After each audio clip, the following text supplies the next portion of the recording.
ठीक है। विषय आप लोगों को, हाँ हाँ, अपने मन से। अभी जैसे मान लीजिए कोरोना है, बर्निंग टॉपिक आपका कोरोना है, बाढ़ है, बाढ़ भी तो आई हुई है जगह जगह। ठीक है। तो कोरोना महामारी है, बाढ़ है, तो इस तरह से नारा लेखन से संबंधित जो भी आपकी बातें हैं वो आपको किसी पे भी आप कर सकते हैं। ठीक है।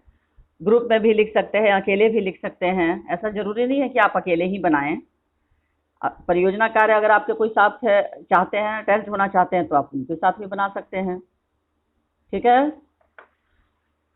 तो एक और आज मैं वीडियो आप लोगों को भेजूंगी, जिस वीडियो में एक फूल की चाह कविता को किस तरह से नाटक के रूप में दिखाया गया है। बात आ रही समझ में? मैं उस वीडियो को भेज दूंगी, आप लोग उसको देखिएगा, और नेक्स्ट जो प्रोजेक्ट होगा उसमें आप लोग उसको तैयार कीजिएगा। ठीक है। अभी से देखकर दिमाग में आप लोग रखिएगा कि किस तरह से करना है। बात समझ में आ रही है? आज मैं वो वीडियो भेज दूंगी, उसको आप लोग देख लेंगे। ठीक है ना? सबको मेरी बात समझ में आ रही है? एक फूल की चाह, एक फूल की चाह कविता को नाटक के रूप में, अब वो नाटक के रूप में जैसे आप अपने घर में ही मान लीजिए आस आस पड़ोस में आपका कोई फ्रेंड रह रहा है, स्कूल का ही कोई फ्रेंड बगल में है, तो कोरोना की स्थिति में तो बहुत भीड़ भाड़ नहीं करना है, आप एक साथ 10 बच्चों को भी नहीं एकत्रित होना है, कहीं किसी के घर दूर नहीं जाना है।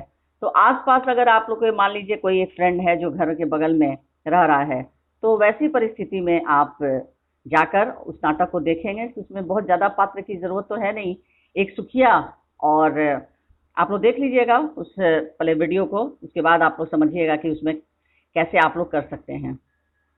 ठीक है। चलिए, तो आज मैं अब शुरू कर रही हूँ। कहाँ तक हो गया था प्रश्नोत्तर?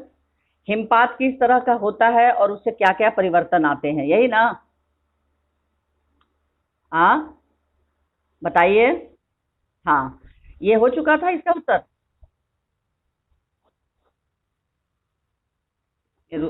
अच्छा, गहरे चौड़े हिम विदर का रूप धारण कर लेती है। दरार पड़ने के साथ साथ यह गहरे चौड़े, गहरे चौड़े में योजक चिन्ह होगा, गहरे चौड़े हिम विदर का रूप धारण कर लेती है, पूर्ण विराम। हिम विदर का रूप धारण कर लेती हैं। ये एवरेस्ट मेरी शिखर यात्रा का प्रश्न संख्या 2 है। प्रश्न है, किस हिमपात किस तरह का होता है और उससे क्या क्या परिवर्तन आते हैं। यानी जब हिमपात होता है पहाड़ों पर, तो वो किस तरह से होता है और उस हिमपात का क्या क्या परिवर्तन, कैसे कैसे वो परिवर्तन उससे होता है, उसका यहाँ पर वर्णन किया हुआ है। कि हिमपात जो है वो प्रायः बर्फ के टुकड़ों के अव्यवस्थित तरीके से गिरने के कारण होता है। ग्लेशियर के बहने से प्रायः बर्फ में हलचल हो जाती है, जिससे बड़ी बड़ी बर्फ की चट्टानें तत्काल गिरने लगती हैं और प्रायः खतरनाक स्थिति धारण कर लेती हैं। जमीन पर दरार पड़ने के साथ साथ यह गहरे चौड़े हिम विदर का रूप धारण कर लेती है। इन हिम विदरों में कई पर्वतारोहियों की जानें चली जाती हैं। इसके बाद लिखो, धारण कर लेती हैं, पूर्ण विराम। इन हिम विदरों में, इन हिम विदरों में कई पर्वतारोहियों की जानें चली जाती हैं।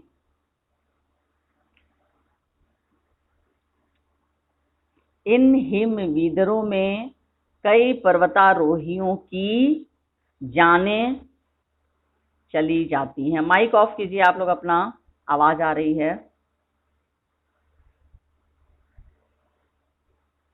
लिखे।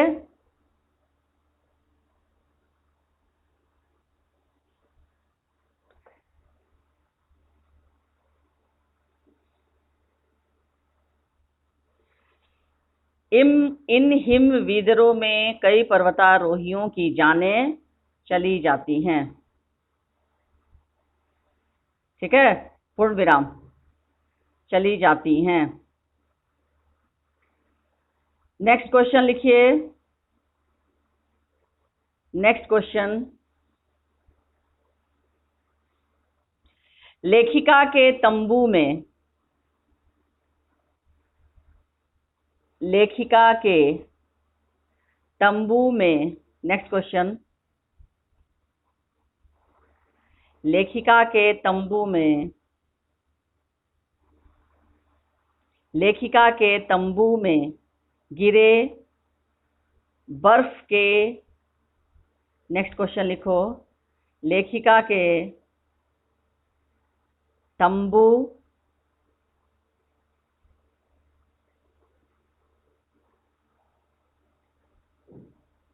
लेखिका के तंबू में गिरे, लेखिका के तंबू में गिरे बर्फ के पिंड का वर्णन, बर्फ के पिंड का वर्णन किस तरह किया गया है? लेखिका के तंबू में गिरे बर्फ के पिंड का वर्णन किस तरह किया गया है? ये प्रश्न है। सब लोग प्रश्न लिख लिए? हेलो, हाँ चलिए, अब उत्तर लिखिए। एक लंबा बर्फ का पिंड, एक लंबा बर्फ का पिंड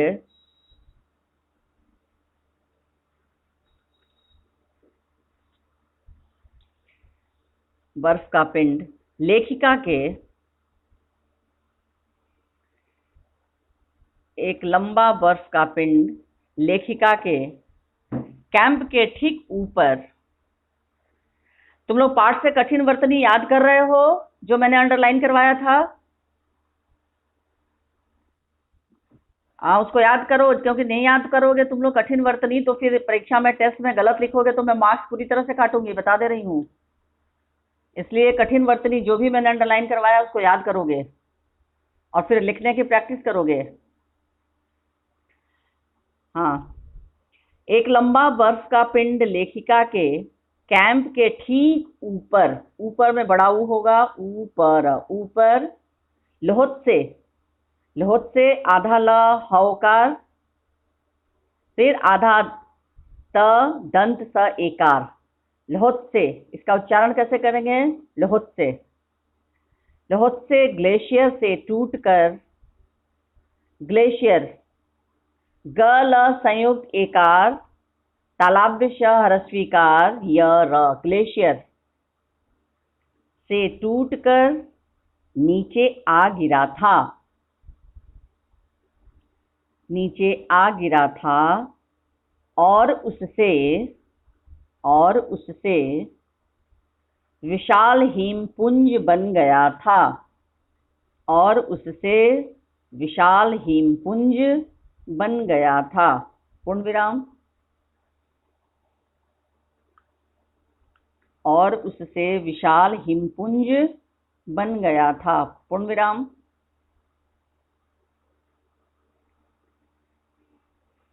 पूर्ण विराम। हिमखंडों, पूर्ण विराम के बाद हिमखंडों, कौमा, बर्फ के टुकड़ों, हिमखंडों, कौमा, बर्फ के टुकड़ों तथा जमी हुई, हिमखंडों, कौमा, बर्फ के टुकड़ों तथा जमी हुई बर्फ का विशालकाय पुंज, टुकड़ों तथा जमी हुई बर्फ का विशालकाय पुंज, विशालकाय पुंज भीषण गर्जना के साथ, भीषण, भ दीर्घिकार भी, मूर्धन्य श और मूर्धन्य न, भीषण, विशालकाय पुंज भीषण गर्जना, ग ज रेफ नोआ करना, गर्जना यानी जैसे कैसे बादल गरजता है उसी गर्जन को गर्जना कहते हैं, भीषण, भीषण गर्जना के साथ हाँ बोलो। विशालकाय पुंज, भीषण गर्जना। भीषण गर्जना यानी तेज आवाज। भीषण गर्जना के साथ, भीषण गर्जना के साथ एक्सप्रेस, ए आधा क, दंत स, पर संयुक्त प्र, उसमें ए की मात्रा प्रे, दंत स प्रेस। भीषण गर्जना के साथ एक्सप्रेस, रेलगाड़ी की भांति, एक्सप्रेस रेलगाड़ी की भांति, भा के ऊपर चंद्रबिंदु, त ह्रस्वीकार भांति, शिविर से टकरा गया था। शिविर, तालाब्य श ह्रस्वीकार, व ह्रस्वीकार र, रेलगाड़ी की भांति शिविर से टकरा गया था। पूर्ण विराम। टकरा गया था, पूर्ण विराम। इससे पूरा कैंप तहस नहस हो गया था। इससे पूरा कैंप तहस नहस हो गया था। पूर्ण विराम बच्चों। यहां तक हो गया सबका? इससे पूरा कैंप तहस नहस हो गया था। नेक्स्ट क्वेश्चन है, लेखिका को देखकर की ये नाम है बच्चों, सिंगल इन्वर्टेड कोमा में लिखना है। की जो है वो नाम है। लेखिका को देखकर की हक्का बक्का क्यों रह गया? हक्का बक्का हो जाना मतलब इसका अर्थ बताइए क्या होगा? हक्का बक्का होना यानी गुड, आश्चर्यचकित हो जाना। हाँ, लेखिका को देखकर की हक्का बक्का क्यों रह गया? प्रश्नवाचक चिन्ह।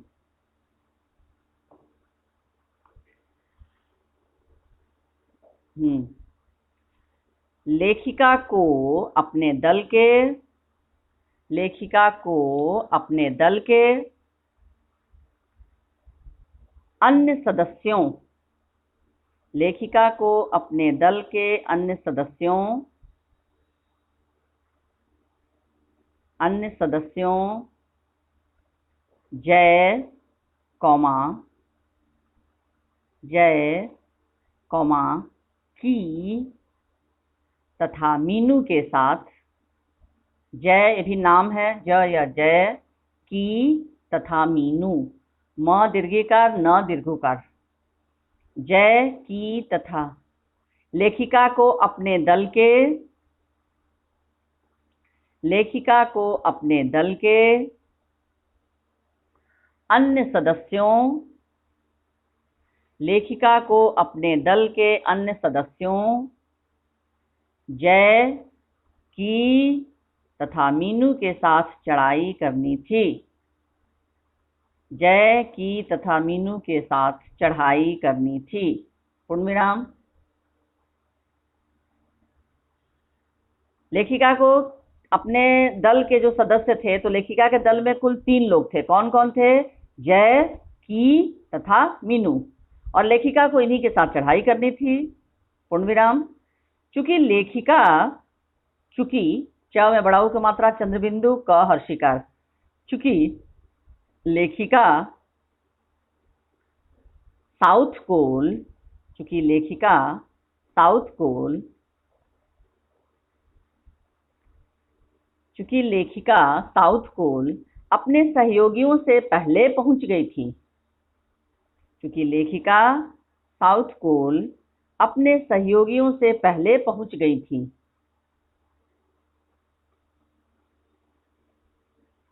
कौमा, इसलिए वह अपने साथियों की, सहयोगियों से पहले पहुंच गई थी, कौमा, इसलिए वह अपने साथियों की, चूंकि लेखिका साउथ पोल अपने सहयोगियों से पहले पहुंच गई थी, कौमा,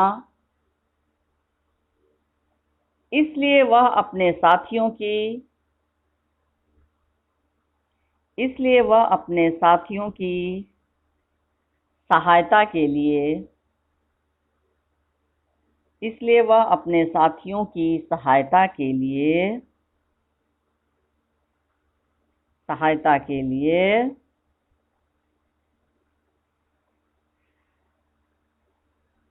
फिर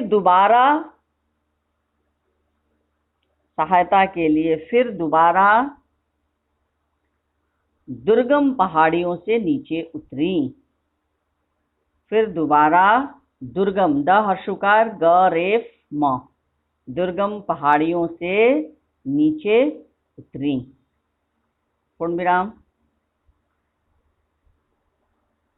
दुर्गम पहाड़ियों से नीचे उतरी, पूर्ण विराम।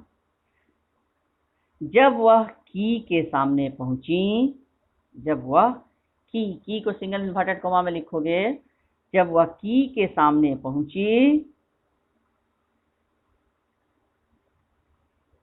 तो जब वह की के सामने पहुंची कॉमा, तो वह यह देखकर हक्का बक्का रह गया, तो वह यह देखकर हक्का बक्का रह गया के, तो वह यह देखकर हक्का बक्का रह गया कि लेखिका इतने दुर्गम रास्तों को,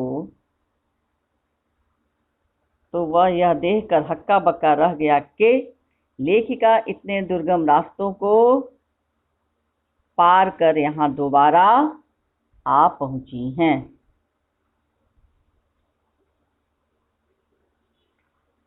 हक्का बक्का रह गया कि लेखिका इतने दुर्गम रास्तों को पार कर यहाँ दोबारा आ पहुंची हैं। पार कर यहाँ दोबारा आ पहुंची हैं। पूर्ण विराम। यानी सारे लोग अभी उनके सदस्य जो थे, उनके साथ दल के जो सदस्य, वो धीरे धीरे अभी चढ़ रहे थे और लेखिका साउथ पोल पर उन लोगों से पहले ही पहुंच गई। और इतना ही नहीं, अपने साथियों की दोबारा मदद करने के लिए वो फिर ऊपर से नीचे चली आई। यही देखकर वो उनके जो साथी थे, जो उनके दल के अन्य सदस्य थे, वो हक्का बक्का रह गए कि अरे अभी हम लोग रास्ते में ही हैं और ये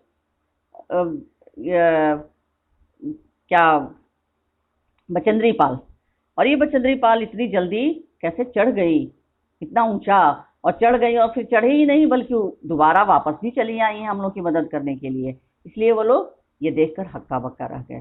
ठीक है, next question, question number 5। Everest पर चढ़ने के लिए कुल कितने कैंप बनाए गए? प्रश्नवाचक चिन्ह, उनका वर्णन कीजिए। एवरेस्ट पर चढ़ने के लिए कुल कितने कैंप बनाए गए? प्रश्नवाचक चिन्ह, उनका वर्णन कीजिए।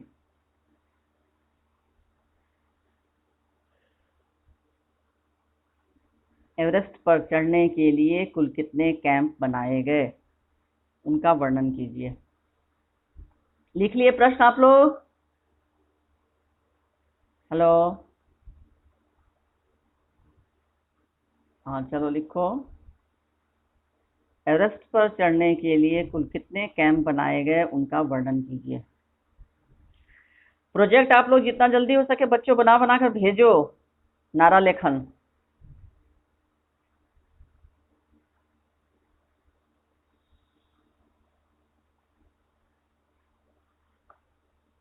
चलिए उत्तर बताना शुरू करूं। हेलो, हाँ चलिए लिखिए। एवरेस्ट पर चढ़ने के लिए कुल 5 कैंप बनाए गए। एवरेस्ट पर चढ़ने के लिए कुल 5 कैंप बनाए गए। एवरेस्ट पर चढ़ने के लिए कुल 5 कैंप बनाए गए। पूर्ण विराम। प्रश्न है कि कुल कितने कैंप बनाए गए और उनका वर्णन कीजिए, यानी कौन सा कैंप कहाँ लगाया गया, इसका कौन नेतृत्व कर रहा था, ये सारी बातें इसमें आपको लिखनी है। तो एवरेस्ट पर चढ़ने के लिए कुल 5 कैंप बनाए गए। पहला कैंप, पूर्ण विराम के बाद लिखिए, पहला कैंप बेस कैंप था। पहला कैंप बेस कैंप, बेस मतलब बुनियाद, जो सबसे नीचे जिस आधार रखी जाती है उसको कहते हैं बेस कैंप। पहला कैंप बेस कैंप था, कॉमा, जो काठमांडू के जो काठमांडू के शेरपा लैंड में लगाया गया, जो काठमांडू के शेरपा लैंड में लगाया गया, पूर्ण विराम, जो काठमांडू के शेरपा लैंड में लगाया गया, पूर्ण विराम। इसका संचालन कर्नल खुल्लर कर रहे थे, इसका संचालन कर्नल खुल्लर कर रहे थे। हाँ बोल। शेरपा लैंड में लगाया गया, काठमांडू के शेरपा लैंड, तालाब देश, शेरपा लैंड में लगाया गया, पूर्ण विराम। इसका संचालन दंत स अनुस्वार च का चा ल न, इसका संचालन कर्नल खुल्लर कर रहे थे। कर्नल खुल्लर सही सही लिखोगे, ठीक है, गलत नहीं लिखोगे। क न पर रेफ होगा और ल कर्नल, खुल्लर ख में छोटा हो मात्रा, ल संयुक्त यानी आधा ल फिर पूरा ल र, कर्नल खुल्लर कर रहे थे, पूर्ण विराम। इसके अतिरिक्त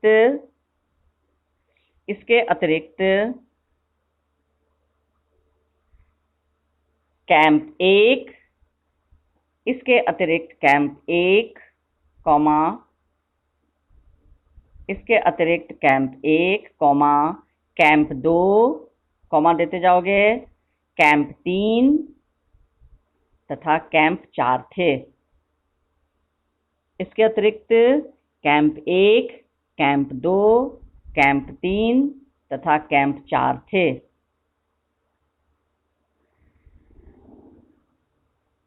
कैंप 3 तथा कैंप 4 थे, पूर्ण विराम। यहां तक हुआ। इसके अतिरिक्त नहीं, कैंप 4 थे, उसके बाद लिखो कैंप 1 हिमपात से ऊपर, कैंप 1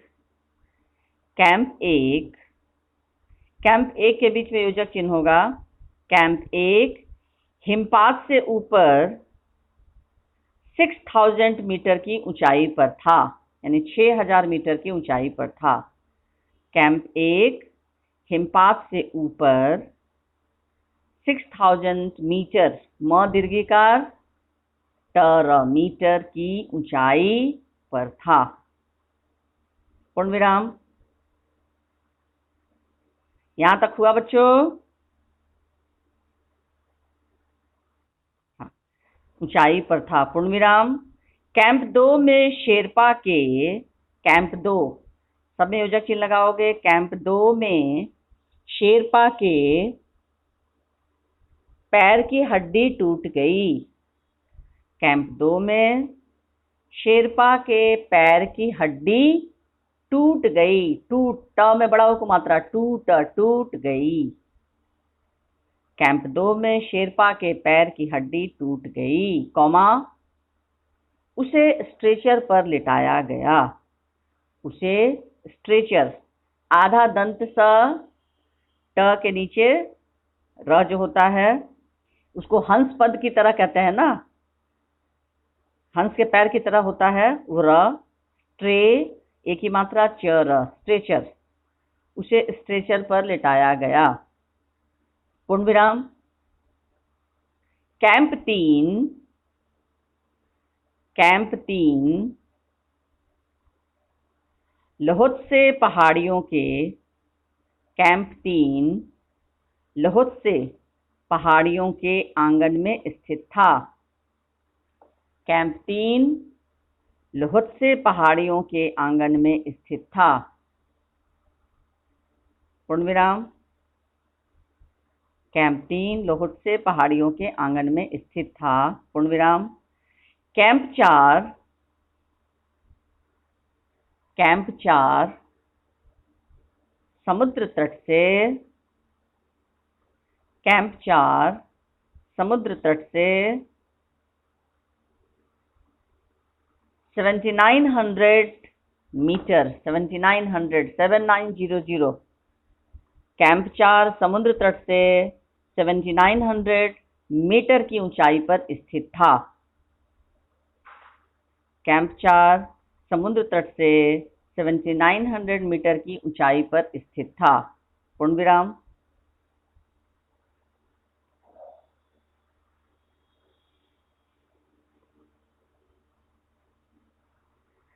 ऊंचाई पर स्थित था। पूर्ण विराम। अंतिम दिन की चढ़ाई के लिए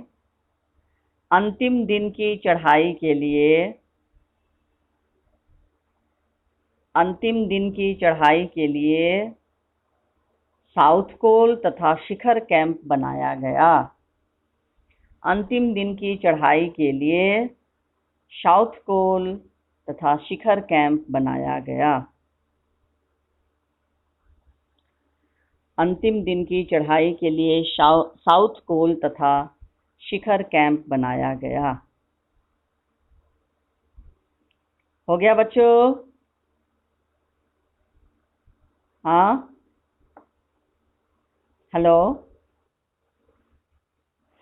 शिखर कैंप, साउथ कोल तथा शिखर कैंप, तालाब हर्षिकार छोटी की मात्रा शिखर कैंप बनाया गया।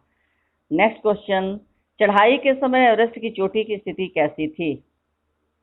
यानी एवरेस्ट की चोटी का वर्णन करना है कि चढ़ाई के समय एवरेस्ट की चोटी की स्थिति कैसी थी। चढ़ाई के समय एवरेस्ट की चोटी की स्थिति कैसी थी? इस पाठ से मैंने आप लोगों को कहा था अति संक्षिप्त प्रश्न उत्तर लिखने के लिए। लिख रहे हो? हाँ, जवाब दो बच्चों। कोई जवाब क्यों नहीं आ रहा है? हाँ, अति संक्षिप्त प्रश्न उत्तर मैंने कहा था इस पाठ से लिखने के लिए। बहुत सारा बनेगा इस पाठ से, क्योंकि ये लेंदी चैप्टर है। सारे बच्चे क्यों नहीं बोल रहे हो? एक ही बच्चा जवाब दिए जा रहा है। हाँ, शॉर्ट क्वेश्चन बनना है, क्योंकि मैं अपने पर्सनल मोबाइल इस पे व्हाट्सएप पे तुम लोगों को मांगूंगी रोल वाइज देखने के लिए कि किन किन बच्चों ने बनाया है। जिन जिन बच्चों का आएगा मैं रोल नंबर मांगूंगी रोल वाइज, और फिर मैं निशान लगाती जाऊंगी अपने पास रजिस्टर में, जब सब बच्चों का जहाँ नाम है, और जिनका नहीं आएगा वहाँ क्रॉस करती जाऊंगी। इस सब पे मार्क्स है तुम लोगों का, याद रखो। चलिए, एवरेस्ट की चोटी पर जमी हुई, उत्तर लिखें। एवरेस्ट की चोटी पर जमी हुई बर्फ की सीधी, एवरेस्ट की चोटी पर जमी हुई बर्फ की सीधी एवं एवरेस्ट की चोटी पर जमी हुई बर्फ की सीधी एवं ढलाऊ, ढ ल का ला बड़ा ऊ, ढलाऊ चट्टानें, एवरेस्ट की चोटी पर जमी हुई बर्फ की सीधी एवं ढलाऊ चट्टानें इतनी सख्त और भुरभुरी थीं।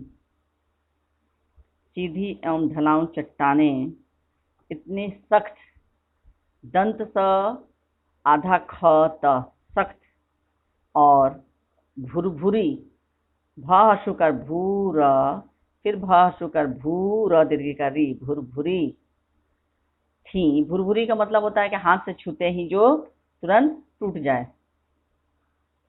सख्त और भुरभुरी थी, मानो शीशे की चादरें बिछी हों। मानो शीशे की चादरें बिछी हों। ब हर्षी का बी, छ दीर्घ का छी, बिछी हो अनुस्वार। पूर्ण विराम। लेखिका को बर्फ काटने के लिए फावड़े का प्रयोग करना पड़ा। लेखिका को बर्फ काटने के लिए फावड़े का प्रयोग करना पड़ा।